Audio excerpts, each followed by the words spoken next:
Bismillahirrahmanirrahim. Alhamdulillahi rabbil alamin.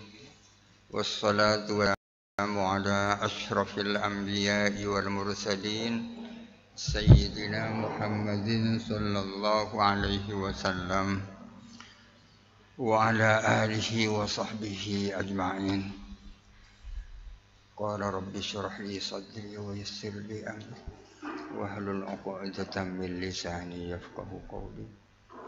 Qala al-musannif Imamul Haramain wasyarih Jalaluddin Al-Mahalli rahimahumullahu ta'ala wa nafa'ana bihima wa afadha alaina min barakatihima wa anwarihima wa ulumihima wa asrarihima.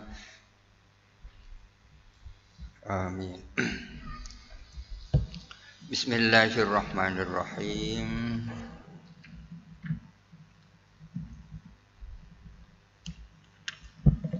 Bismillahirrahmanirrahim. Wal batilu min haitsu wasfuhu bil butlani ma yata'allaqu bihin nufudhu wa la yu'taddu bihi. Adapun batil ini kebalikan daripada sahih. Sesungguhnya kalau kita tahu definisinya sahih, akan dengan sendirinya tahu definisinya batil. Tapi untuk lebih jelas, definisinya batil juga dijelaskan.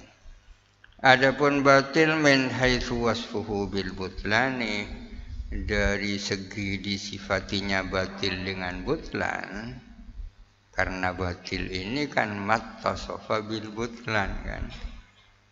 Ma adalah sesuatu la yata'allaqu yang tak berkaitan bihi dengan ma an-nufudhu apa? Nufudh tidak punya efek ya kan? Efektivitas wala yu'taddu bihi dan tidak diperhitungkan bihi apa ma. Artinya suatu akad atau suatu ibadah itu dikatakan batil dengan artian bahwa dia tidak memiliki efektivitas dan tidak diperhitungkan. Tak diperhitungkan itu artinya tidak melepaskan yang bersangkutan dari tanggung jawab. Salatnya batal, dia masih punya tanggung jawab namanya. Salat jual beli yang batil tidak punya nufuz, tidak punya efektivitas, artinya tidak melahirkan tujuan jual beli. Tujuan jual beli adalah berpindahnya kepemilikan. Bi allam yastajmi ma yu'tabaru fihi syar'an, bi allam yastajmi dengan tidak memenuhi apa ma akan sesuatu yu'tabaru yang diperhitungkan apa ma ini fihi di dalam mala yang diperhitungkan syar'an secara syarak. Aqdan kana aw ibadatan adalah akad karena ada apa mala aw ibadatan atau ibadah. Jadi ada akadun batilun, ada ibadatun batilatun. Jadi ada bay'un batilun, ada salatun batilatun. Wal aqdu yattasifu bin nufudhi wal i'tidadi. Adapun akad itu bersifatan dengan nufudh dan i'tidad. Wal ibadatu adapun ibadah tattasifu bil i'tidadi faqat adalah hanya bersifatan dengan i'tidad saja, istilahan secara istilah. Jadi hadzal aqdu ghairu nafidhin wa ghairu mu'taddin. Hadhil ibadatu ghairu mu'taddin biha. Artinya kalau akad bersifatan dengan nufuz dan bersifatan dengan i'tidad. Sedangkan ibadah hanya bersifatan dengan iktidal saja. Jadi hadhis sholatu ghairu mu'taddin biha. Salat yang kamu lakukan ini tidak diperhitungkan. Kenapa tidak diperhitungkan? Karena masih punya tanggung jawab, harus sholat lagi kan. Tidak ada hadis sholatu nafidatun atau wairu nafidatin. Karena ibadah hanya bersifatan dengan iktidal saja, tidak bersifatan dengan nufuz. Wal fiqhu bil makna syar'i, adapun fikih dengan makna syar'inya akhassu minal ilmi adalah lebih khusus daripada ilmu. Disebutkan ilmu karena mengenanya ilmu, mencakupnya ilmu bin nahwi wa ghairihi, dengan nahwu dan lainnya nahwu. Fa kullu fiqhin ilmun, maka adapun setiap fikih adalah ilmu. Walaysa kullu ilmin fikhan, dan tidak setiap ilmu itu adalah fikih. Jadi fikih itu lebih khusus daripada ilmu. Ya sama saja dengan mengatakan nahwu juga lebih khusus daripada ilmu. Shorof lebih khusus daripada ilmu. Kalau dibalik, ilmu lebih umum daripada fikih. Ilmu lebih umum daripada nahwu, ilmu lebih khusus daripada nahwu. Oleh karena itu fikih itu pasti ilmu, ilmu belum tentu fikih, karena banyak ilmu-ilmu yang lain. Sama dengan perbedaan antara dokter dan dokter spesialis. Dokter spesialis itu lebih khusus daripada dokter. Setiap dokter spesialis kan pasti dokter kan. Tapi dokter belum tentu dokter spesialis. Itu perbedaan antara khusus dan umum. Santri Sukorejo itu pasti santri. Kalau santri belum tentu santri Sukorejo. Wal ilmu, adapun ilmu itu apa? Tadi kan banyak berbicara tentang ilmu. Termasuk fikih lebih khusus daripada ilmu. Dan di depan dikatakan ma'rifatul ahkam, yang dimaksud dengan ma'rifat itu adalah ilmu. Ilmu itu apa? Wal ilmu ma'rifatul ma'lumi ay idrakuma min syanihi an yu'lama ala ma huwa bihi fil waqi'i. Ilmu itu adalah mengetahui objek yang bisa diketahui. Mengetahui objek yang bisa diketahui ay idrakuma, artinya mengetahui objek min sya'nihi an yu'lama, min sya'nihi ialah dari keadaannya ma an yu'lama, adapun diketahui. Ini makna literalnya sulit difahami ya. Idrakuma min sya'nihi an yu'lama, mengetahui sesuatu yang bisa diketahui. Yang bisa diketahui, tak bicara tentang sesuatu yang tak bisa diketahui. Apa di dalam tembok ini kan tak bisa kita tahu kan. Mengetahui objek yang bisa diketahui alama, sesuai dengan apa, huwa yang adapun maklum bihi ialah dengan ma fil waqi'i, di dalam kenyataan. Ilmu itu adalah mengetahui objek yang memang bisa diketahui sesuai dengan kenyataan. Itu namanya ilmu. Keyakinan yang sesuai dengan kenyataan itu namanya ilmu. Oleh karena sesuai dengan kenyataan, ilmu itu tidak mungkin berubah ya. Asalnya yakin lalu ragu tak mungkin, karena sesuai dengan kenyataan. Kok tahu bahwa bapak mau datang? Saya ketemu barusan. Siapapun bilang bapakmu tak datang, dia tidak akan goyah hatinya, karena temu. Berbeda dengan bapakmu datang, Nampaknya iya. Kok tahu itu mobilnya ada di depan masjid? Itu belum mencapai keyakinan, boleh saja mobil bapaknya dipinjam orang kan. Itu namanya ilmu. Kaidrakil insani bi annahu hayawanun natikun, seperti mengetahui manusia bahwa manusia itu adalah hayawan yang bisa berpikir. Karena memang definisinya insan adalah hayawanun natikun. Seperti kita tahu bahwa manusia adalah hayawan yang bisa berpikir. Seperti kita tahu bahwa fa'il itu rofa. Seperti kita tahu bahwa maf'ul bihi itu nasab. Itu adalah mengetahui sesuatu sesuai dengan yang sesungguhnya.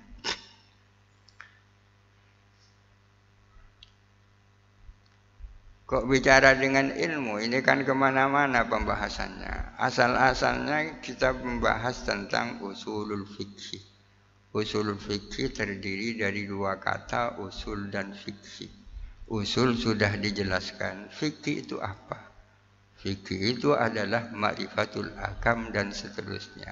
Ma'rifat itu apa? Adalah al-ilmu. Ma'rifat itu adalah al-ilmu. Lalu dikatakan fikih itu lebih khusus daripada ilmu. Lalu bicara ilmu gitu kan. Ilmu itu ada kebalikannya. Kebalikannya ilmu adalah jahlu. Oleh karena itu didefinisikan juga jahlu itu. Wal jahlu adapun jahlu, tasawwurus syai'i ay idrakuhu ala khilafi ma huwa fil waqi'i. Jahil itu adalah mempersepsikan sesuatu, menggambarkan sesuatu, membayangkan sesuatu. Definisinya jahil tak pakai makrifat ya. Kalau ilmu definisinya makrifat adalah mempersepsikan sesuatu, ay idrakuhu artinya mempersepsikan sesuatu. Idrok itu apa? Idrok itu maknanya umum. Ilmu bisa idrok, ya kan? Dhannu bisa idrok. Ala khilafima menyalai, dengan menyalai sesuatu, huwa yang ada pun syai, bihi ialah dengan emma, fil waqi'i di dalam kenyataan. Jahil itu adalah mempersepsikan sesuatu berbeda dengan kenyataan. Ia mengatakan itu hijau padahal nyatanya merah. Jahil itu. Jadi meyakini sesuatu, meyakini dalam tanda petik, berbeda dengan kenyataan. Kaidrakil falasifati annal alama wa huwa ma siwallahi qadimun. Seperti persepsinya kaum filosof. Falasifah ini jamak daripada failasuf ya. Kaum filosof annal alamah bahwa sesungguhnya alam, wa huwa adapun alam ma siwallahi adalah selain Allah Ta'ala, qadimun adalah qadim. Kaum falasifah, kaum filosof zaman dulu ini ya tak sama dengan filosof zaman sekarang. Kaum filosof merupakan musuh-musuhnya Imam Al-Ghazali ya kan. Mereka berpendapat alam ini qadim, tidak ada awalnya pun mereka yakin seperti itu. Padahal kenyataannya alam ini hadis. Berarti mempersepsikan alam sebagai qadim tak sesuai dengan kenyataan. Karena ilmu-ilmu pengetahuan modern seluruhnya mengatakan bahwa alam ini hadis. Ada awalnya, ada sesudah tidak ada. Menurut fisika, menurut matematika, menurut biologi ya. Mengatakan alam ini baru. Tantangan Imam Al-Ghazali terhadap kaum filosof sangat sengit. Al-Ghazali sudah yakin alam ini hadis sejak dulu. Ini persepsi yang salah, tak sesuai dengan kenyataan, itu namanya jahil. Wa ba'duhum adapun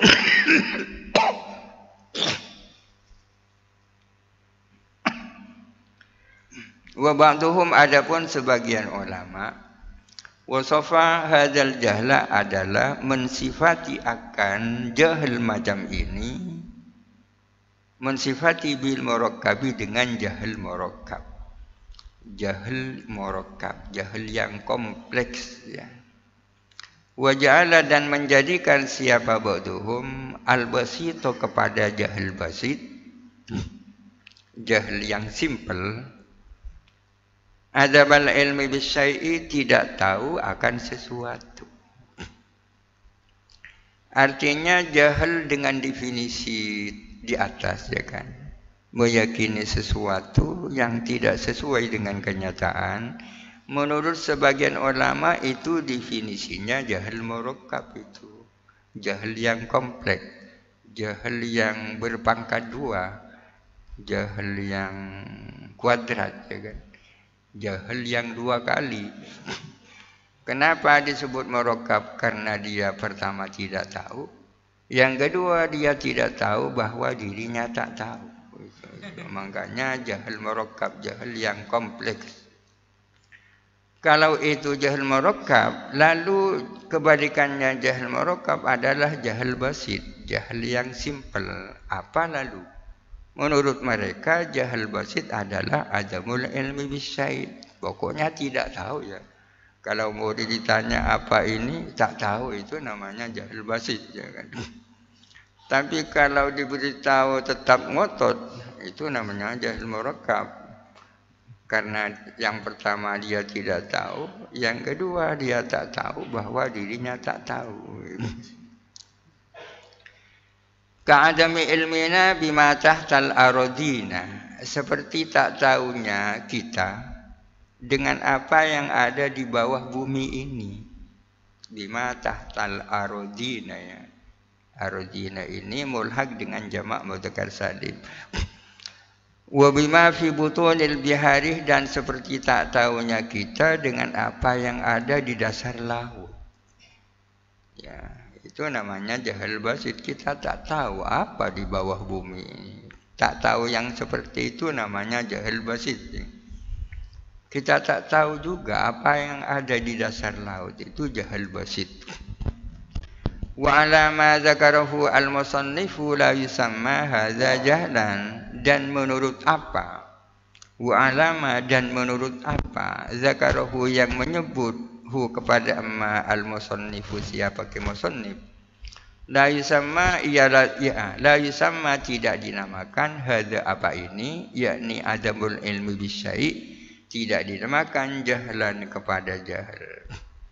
Artinya kalau kita berpegang kepada definisinya ke musannif bahwa jahil itu adalah tasawwuru asy-syai'i ala khilafi ma huwa fil waqi', maka jahil yang seperti ini, tak tahu yang seperti ini bukan jahil.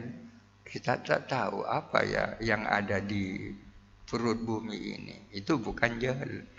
Karena baru dikatakan jahil kalau dia mengatakan tahu padahal dia tidak tahu. Wal ilmu ad-daruriyuh, adapun ilmu daruri. San berbicara tentang ilmu, maka berbicara juga tentang pembagian ilmu. Yang kita bicarakan adalah al-ilmul hadis, ilmunya makhluk ya. Ilmunya makhluk itu ada dua, ada yang daruri, ada muktasab. Kita tidak bicara ilmunya Allah, ilmunya ilmu hadis, ilmunya makhluk, ilmunya manusia secara khusus. Ada dua, ada daruri, ada muktasab. Ilmu daruri itu apa? Ilmu muktasab itu apa?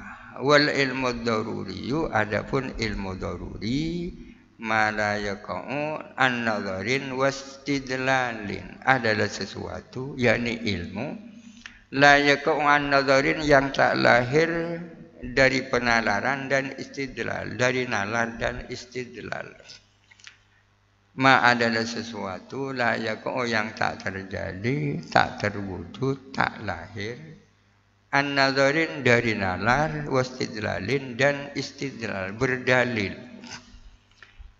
Ilmu itu adalah pengetahuan yang lahir tidak, yang lahir kelahirannya, kehadirannya tidak memerlukan nalar. Tidak memerlukan nalar dan tidak memerlukan argumentasi, ya kan? Itu namanya doruri, aksiomatis, ya kan? Kal ilmi al-waqi'i bi ihdal hawasil khamsi al-zahirati, seperti ilmu pengetahuan yang lahir dengan salah satu panca indera, indera-indera yang 5. Seperti pengetahuan yang diperoleh melalui salah satu panca indera al-zahirati yang tampak, Al-latihiyah yang adapun panca indera itu adalah as-sam'u pendengaran, wal basaru penglihatan, wal lamsu dan sentuhan, wasyammu dan indera pencium, wal dzauqu dan indera pencicip. Itu kan panca indera. Tahu melalui pendengaran, tahu melalui penglihatan, tahu melalui sentuhan, tahu melalui indera pencium. Kok tahu itu harum? Ya cuma nyium, ya kan. Tahu saja gitu kan. Apa dasarnya, ya kan. Dan indera pencicip kok tahu bahwa itu pahit? Ya mari rasa sudah, ya kan. Itu namanya ilmu daruri. Artinya pengetahuan yang lahir tanpa memerlukan nalar dan argumentasi. Bahkan tak bisa berargumentasi, apa dasarmu bahwa ini manisnya, tak bisa. Wa amma al ilmu muktasabu, adapun ilmu muktasab ini kebalikannya daruri, maknanya sendiri muktasab kan yang diusahakan. Fahuwah maka adapun ilmu al-muktasab al-mauqufu 'alan nadhari wal istidlali adalah yang menunggu, bergantung atas adanya nalar dan berargumentasi. Ilmu muktasab adalah ilmu yang untuk memperolehnya memerlukan nalar dan istidlal, menjadi dalil. Kal ilmi bi annal alama mahadithun, seperti tahu bahwa alam ini hadis. Kita tidak serta-merta tahu kan bahwa alam ini hadis, memerlukan nalar kan. Dari mana kok tahu bahwa alam ini dulu tak ada? Fa innahu, sesungguhnya al-ilm bi annal alama hadithun mauqufun 'alan nadhari fil alami adalah menunggu atas adanya penalaran terhadap alam. Ya harus dinalar dulu alam ini. Wa ma dan sesuatu nusyahiduhu yang kita melihat hu kepada ma fihi di dalam alam minat tawayyuri berupa perubahan. Kita menalar alam ini, merenungkan alam ini dan perubahan yang terjadi di alam ini. Alam ini kan selalu berubah-ubah kan. Kalau sesuatu yang qadim kan tak berubah kan. Allah Ta'ala qadim itu mulai tidak ada alam sampai ada alam tak berubah, ya kan. Tak berubah. Kalau sebelum ada alam Allah Ta'ala tidak memerlukan tempat, maka setelah alam ini ada, Allah Ta'ala tetap tak memerlukan tempat itu. Maka aneh akidahnya Salafi Wahabi katakan Allah ada di atas langit juga. Fayantaqilu min taghayyurihi ila hudusihi. Kalau dimabnikan fa'il ini kembali mana fa'ilnya? Maka melangkah ya bisa saja dikembalikan kepada pikiran. Maka melangkah apa pikiran? Minta ghayyurihi dari berubahnya alam. Asalnya pikiran melihat alam ini berubah. Dari berubahnya alam Kita pindah melangkah ila hudusihi kepada kehadisannya alam. Al-alamu mutaghayyirun wa kullu mutaghayyirin hadisun, kan itu kan kaidahnya. Ini sangat sederhana dasarnya, tapi ilmu-ilmu pengetahuan modern sudah lebih dalam dari itu. Mungkin santri sudah saatnya argumentasi tentang alam semesta ini berdasarkan ilmu pengetahuan baru, ya.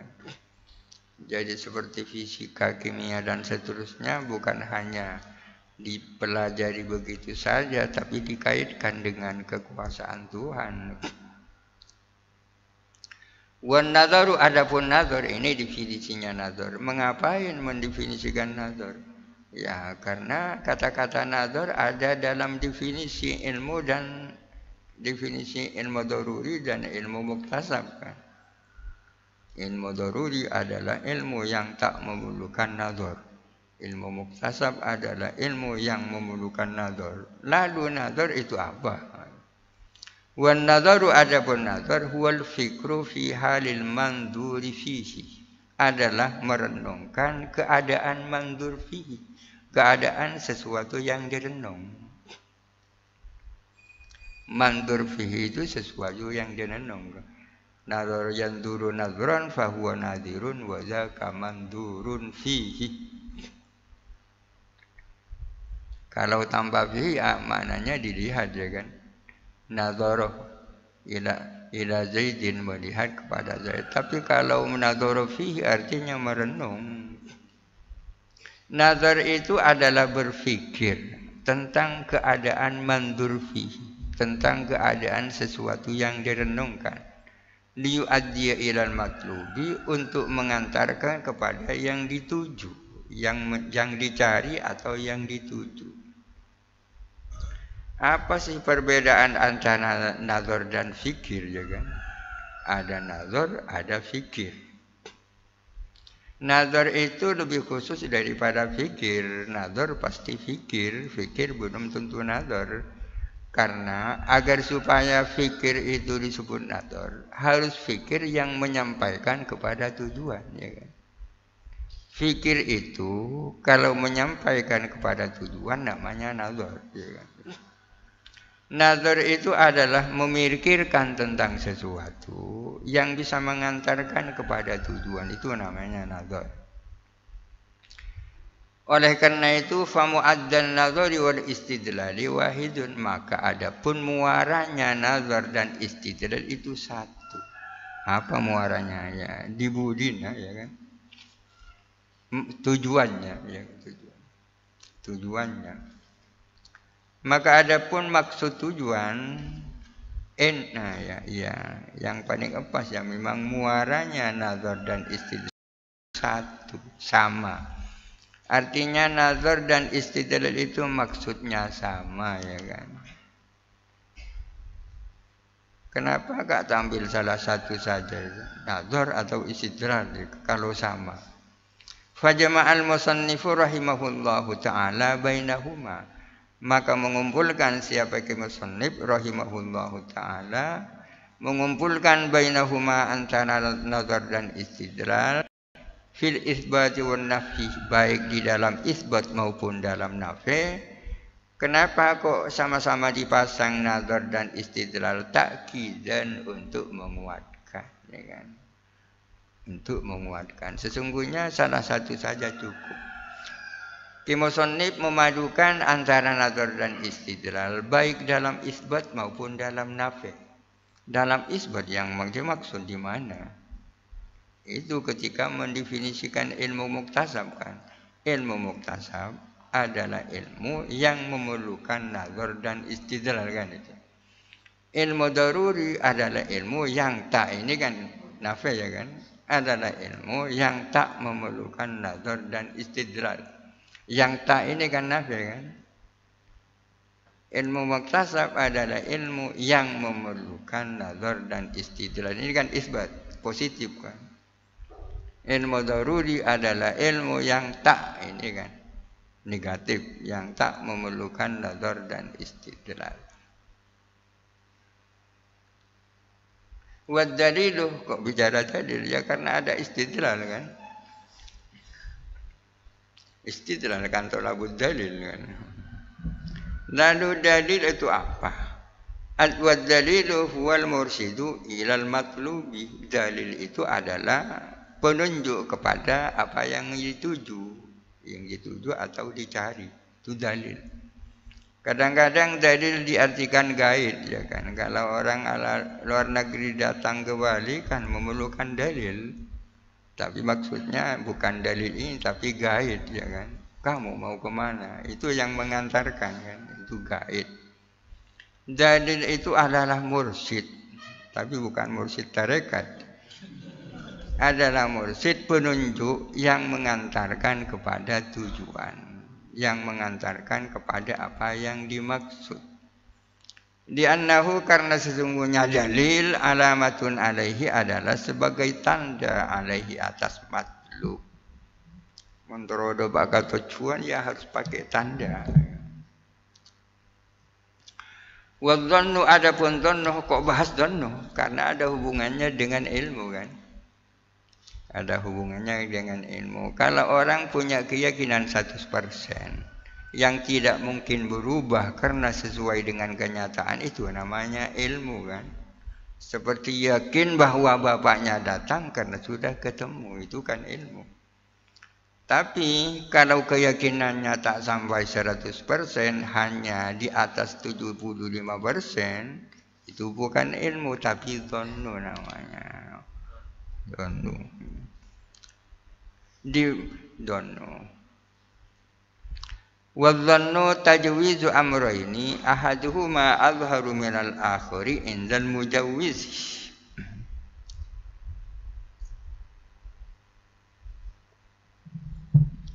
Wa dhannu adapun dhannu tajwizu amrayni adalah memungkinkan adanya dua hal, terjadinya dua hal.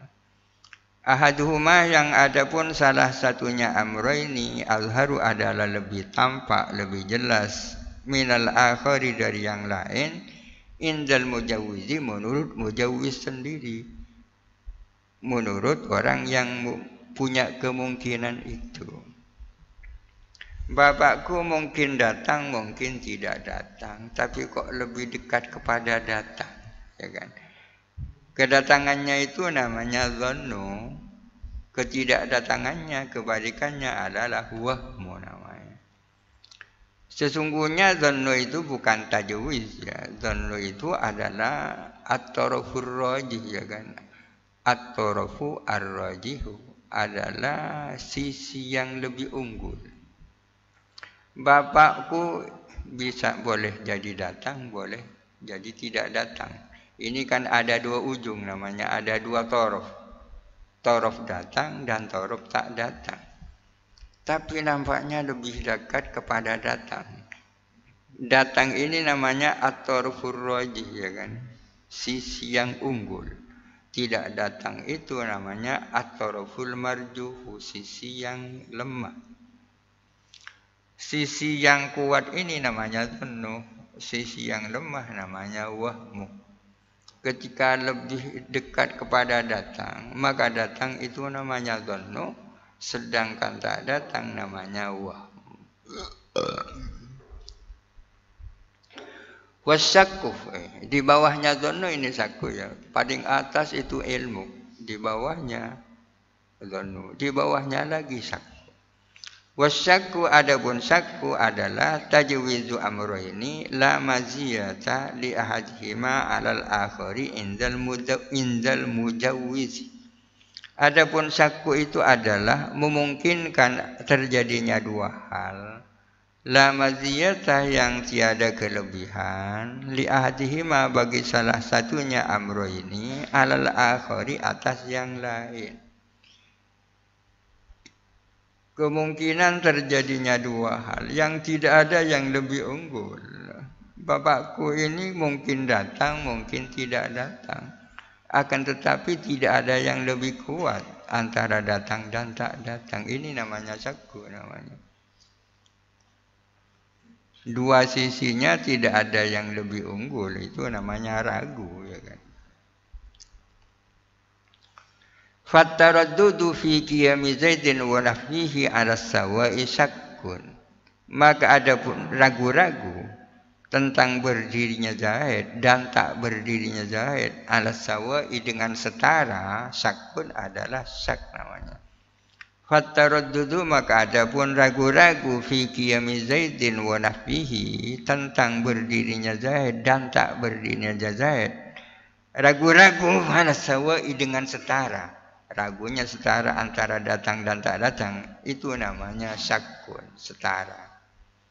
Kalau tidak setara ya dhannu, satunya wahmu. Wa ma'arujhani thubuti awil intifa'i dhannun. Adapun ragu-ragu dengan lebih unggulnya subut atau lebih unggulnya intifa, itu namanya dhann. Wa ma'asannya wa taraddudu, adapun ragu-ragu ma'arujahani subuti dengan lebih unggulnya subut. Subut ini kan positif. Datang, kalau contoh datang kan datang subut. Dengan lebih unggulnya subut atau lebih unggulnya tak datang, dhannun adalah dhann. Kalau ragu antara datang dan tidak datang, kalau lebih unggul datang, datangnya itu namanya dhann. Kalau lebih unggul tak datang, tak datangnya namanya dhann. Wa usulul fikih, adapun usulul fikih ini baru sekarang mendefinisikan usul fikih. Kalau berangkat dari definisinya asal, usul fikih ini maknanya secara bahasa adalah dasar-dasar fikih kan. Dasar-dasar fikih, fondasi-fondasi fikih. Adapun usul fikih, ailladzi artinya ilmu, wudi'a yang diletakkan fihi di dalam ladzi hadhil waraqatu, apa waraqat ini. Adapun usul fikih yang memang menjadi maudhu'nya kitab waraqat ini kan, maksudnya gitu ya. Adapun usul fikih yang memang menjadi maudhu'nya, menjadi topiknya kitab waraqat adalah turukuhu, ay turukul fikih, jalan-jalannya fikih. Jalan-jalannya fikih ala sabilil ijmali, secara global, atas jalan global. Kalau dalam kitab-kitab yang lebih baru seperti Jam'ul Jawami, Lubbul Usul, pakai adillatuhu. Di sini pakai turukuhu. Di sana dikatakan usulul fikih adalah adillatuhu, dalil-dalil fikih. Usul fikih itu artinya dalil-dalil fikih. Di sini jalan-jalannya fikih. Apakah ada jalannya fikih itu? Iya, jalannya fikih artinya jalan yang bisa menyampaikan orang kepada fikih kan. Seperti jalan Banyuwangi, jalan Surabaya. Jalan Surabaya artinya jalan yang bisa mengantarkan orang, menyampaikan orang ke Surabaya kan. Jalan-jalannya fikih adalah jalan-jalan yang bisa mengantarkan orang bisa memahami fikih kan. Usul fikih adalah jalan-jalannya fikih. Tapi jalan-jalan fikih yang seperti apa? Jalan-jalan fikih yang bersifat global, bukan yang terperinci. Contohnya jalan-jalan fikih yang sifatnya global seperti apa? Kamutlaqil amri wan nahyi, seperti mutlaknya amar dan mutlaknya nahi. Jadi dalil itu ada dalil ijmali, ada dalil tafsili. Dalil tafsili itu adalah dalil yang mengacu kepada masalah tertentu. Itu namanya dalil tafsili. Aqimu as-sholata ini namanya dalil tafsili. Aqimu ini adalah fi'il amar. Adalah fi'il amar yang menjadi dalil masalah tertentu. Apa yang dimaksud masalah tertentu? Masalah sholat kan, aqimu. Ini namanya dalil tafsili. Kalau amar itu saja, itu namanya dalil ijmali. Ya kan? Karena wala taqrabuz zina, janganlah kamu dekat-dekat dengan zina. Ini namanya dalil tafsili. La taqrabuz zina ini berbentuk nahi yang mengacu, yang mengatur masalah tertentu. Oleh karena itu dalil tafsili. Apa masalahnya? Masalah persoalan zina kan. Tapi kalau nahi secara umum itu namanya dalil ijmali. Amar itu dalil, nahi itu dalil, tapi itu dalil ijmali ya kan. Wa fi'lin nabi dan perbuatan Nabi sallallahu alaihi wasallam. Wal ijma'i dan ijma'. Ini contohnya dalil-dalil ijmali semua. Wal ijma'i dan ijma'. Wal qiyasi dan qiyas. Wal istishabu dan istishab. Min haitsul bahtsu an awwaliha bi annahu lil wujubi. Dari segi membahas tentang yang pertama. Yang pertama kan amar ya. Min haitsul bahtsu an awwaliha, dari segi membahas tentang awalnya. Hanya ini kembali kepada amar nahi fi'il nabi ijma' qiyas istishab ya kan. Dari aspek membahas tentang yang pertama, haitsu ini harus mudhaf kepada jumlah ya. Oleh karena itu tak boleh dibaca min haitsul bahsi. Kalau dibaca min haitsul bahsi berarti bahsi jadi mudhaf ilainya haitsu kan. Bi annahu dengan sesungguhnya awal yang dimaksud amar kan. Mutlaqil amri nahi fi'lin nabi ijma' qiyas. Lil wujubi adalah menunjukkan wujub. Wasani dan yang kedua yakni nahi bi annahu dengan sesungguhnya sani lil hurmati adalah menunjukkan haram.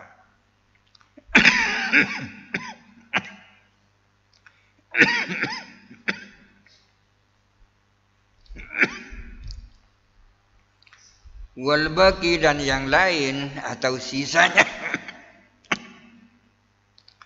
Sisanya apa? Fi'lin nabi ijma' qiyas istisna. Bi annaha dengan sesungguhnya al-baqi hujjatun adalah hujjah. Ini contohnya sabilil ijmal dalil global. Bahwa amar itu menunjukkan wujub, bahwa nahi itu menunjukkan haram. Bahwa perbuatan Nabi, bahwa ijma', bahwa qiyas, bahwa istishab seluruhnya adalah hujjah. Itu kan dalil ijmali. Siapa yang kembang? Ya Quran itu hujjah. Quran itu dalil, hadis itu dalil. Itu dalil global kan. Wa ghairi dzalikah dan lain-lain daripada itu mimma sayati dari hal-hal yang akan datang. Ma'ama yata'allaku bihi bersama sesuatu yang berkaitan apa ma bihi dengan ma sayati. Bikhilafi turukihi berbeda dengan jalan-jalannya fikih ala sabilit tafsili atas jalan terperinci. Jadi usul fikih itu adalah turukul fikih ala sabilil ijmal.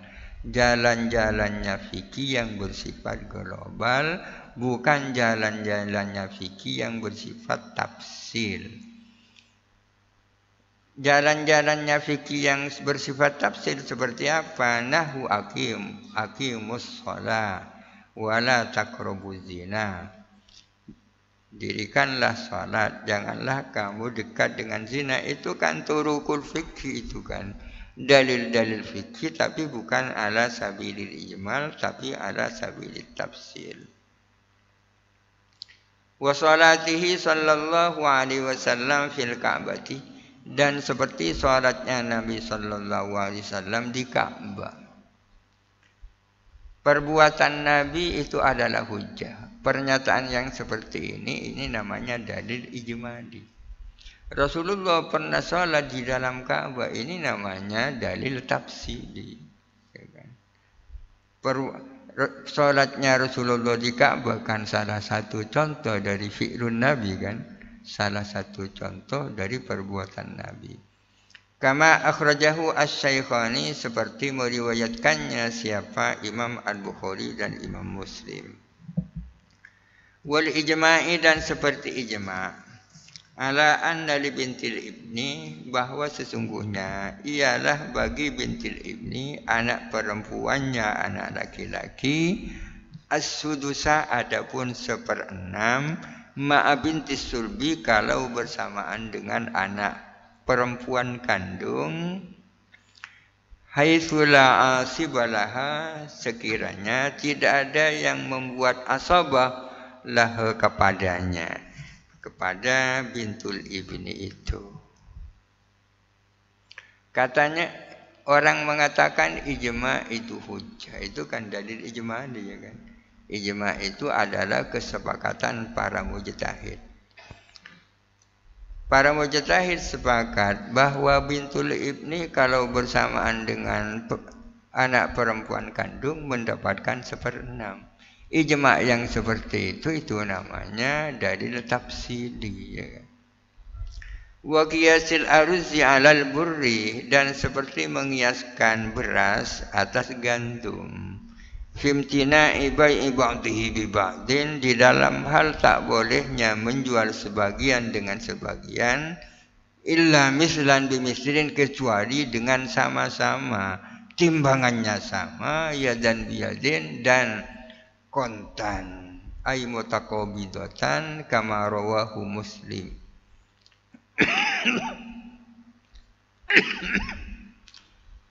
Qiyas itu adalah hujjah, itu namanya dalil ijmali. Mengiaskan beras dengan gandum dalam hal termasuk barang ribawi, itu adalah dalil tafsili, ya. Wastishabit taharati, dan seperti melangsung teruskan tahara, istishab.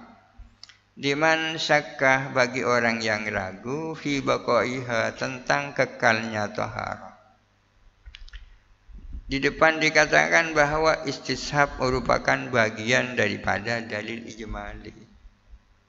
Salah satu contoh daripada istishab adalah orang yang ragu apakah dia tetap punya wudu apa sudah batal. Berdasarkan istishab dia dinyatakan tetap punya wudu. Ini contohnya istishab. Ini namanya dalil tafsili. Oleh karena itu, falaisat min usulul fikih, maka tidak ada itu semua, bukan bagian daripada usul fikih. Firman Allah aqimus shalah, firman Allah wala taqrabuz zina. Salatnya Nabi di dalam Ka'bah, ijma'nya ulama tentang bintul ibni, mengiaskan beras kepada gandum, istishabut tahara, itu adalah contoh-contoh, itu bukan usul fikih. Kenapa bukan usul fikih? Karena itu dalil-dalil tafsili, bukan dalil ijmali. Wa in dzukira ba'dhuha fi kutubihi, meskipun disebut apa sebagian itu semua fi kutubihi, di dalam kitab-kitab usul fikih, tamsilan, untuk dijadikan contoh. Tapi kok banyak hal-hal yang seperti itu disebut di dalam kitab-kitab usul fikih, ada apa-apa, hanya sebagai contoh kan. Aqimus shalah, la taqrabuz zina, dan seterusnya. Itu definisinya usul fikih belum selesai itu. Usul fikih adalah turukul fikih ala sabilil ijmal, itu belum selesai. Lanjutannya wa kaifiyatul istidlal biha, dan metode tata cara beristidlal, berdalil dengan jalan-jalannya fikih itu. Ai biturukil fikih, artinya dengan jalan-jalannya fikih. Usul fikih yang pertama adalah jalan-jalannya fikih yang bersifat global. Yang kedua adalah metode beristidlal dengan jalan-jalannya fikih itu. Mungkin lebih mudahnya jalan-jalan itu diganti dalil-dalil, ya kan. Usul fikih adalah dalil-dalil fikih yang bersifat global. Kemudian kemudian dan tata cara atau metode berdalil dengan dalil-dalil fikih itu. Min haitsu tafsiruha, dari dilihat dari segi terperinciannya turukul fikih, inda ta'arudiha ketika bertantangannya turukul fikih, dikauniha karena adanya turukul fikih, zanniyatan adalah bersifat zanni. Fikih. Jadi usul fikih adalah dalil-dalil fikih yang bersifat global dan metode berdalil dengan dalil-dalil fikih itu. Apa yang dimaksud metode berdalil? Karena kadang-kadang apa yang dianggap dalil sesungguhnya bukan dalil, ya kan? Betapa banyak ayat, betapa banyak hadis. Mungkin secara sementara itu dalil-dalil, tapi ketika terjadi ta'arud, pertantangan satu sama lain, kemudian dianalisa, dipilah-pilah, baru kemudian ditemukan dalil yang sesungguhnya yang mana itu kan. Itu sulitnya di situ, itu sulitnya di situ. Min taqdimil khasi 'alal ami, seperti mendahulukan yang khas atas yang am, wal muqayyadi 'alal mutlaqi, dan mendahulukan yang muqayyad atas yang mutlak, wa ghairi dzalika, dan yang selain itu. Ini definisinya usul fikih belum. Wa kaifiyatul istidlal biha, adapun metode berdalil biha dengan turukul fikih atau dengan dalil-dalil fikih, tajurru ila sifatiman adalah menyeret untuk berbicara tentang sifat-sifatnya orang. Tajurru ila sifatiman ini asalnya tajurru ilal kalami ala sifatiman, ya kan? Menyeret untuk berbicara tentang sifat-sifatnya orang. Yastadillu yang berdalil siapa man biha dengan turukul fikih, wa huwa adapun man al mujtahidu adalah mujtahid. Usulul fikih adalah dalil-dalil fikih yang bersifat global dan tata cara atau metode berdalil dengan dalil-dalil fikih itu. Berbicara tentang tata cara beristidlal, mau tidak mau kita harus berbicara tentang siapa yang bisa berdalil itu. Orang yang berdalil yaitu mujtahid. Fahadihis salatatu, maka adapun yang tiga inilah yal fannu al musamma bi usulul fikih. Maka adapun yang tiga inilah adalah fan yang dinamakan dengan usul fikih. Kenapa ditawakufil fikih alaihi? Karena menunggunya fikih alaihi atas hadal fan. Jadi usul fikih itu terdiri dari tiga komponen, ya kan? Yang pertama adalah dalil-dalil fikih yang bersifat global. Yang kedua, bagaimana caranya beristidlal menggunakan dalil-dalil itu. Yang ketiga adalah pelakunya, jadi mujtahid. Lain berbeda dengan Al-Ghazali. Al-Ghazali mengatakan bahwa usul fikih itu terdiri dari 4 pilar. 4 pilar. Yang pertama adalah adillah, dalil-dalil. Atau yang pertama adalah hukum. Yang kedua adalah dalil hukum. Yang ketiga adalah bagaimana cara melahirkan hukum dari dalil. Yang keempat adalah mujtahid, ya kan? Yang pertama adalah hukum, yang kedua adalah dalil hukum, yang ketiga adalah bagaimana cara melahirkan hukum dari dalil, yang keempat adalah pelakunya mujtahid. Kebanyakan ulama yang tidak memasukkan hukum sebagai komponen usul fikih, karena hukum itu adalah produk, ya kan? Produk. Produk itu akan lahir dengan sendirinya bila mana proses dilakukan secara benar. Metodibi itu hukum itu.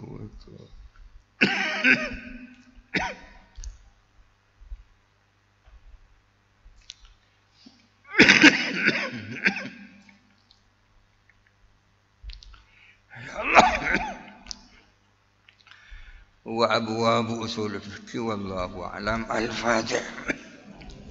A'udzu billahi minasyaitonir rajim. Bismillahirrahmanirrahim. Alhamdulillahirabbil alamin arrahmanir rahim. Maliki yaumiddin. Iyyaka na'budu wa iyyaka nasta'in. Ihdinas siratal mustaqim. Siratal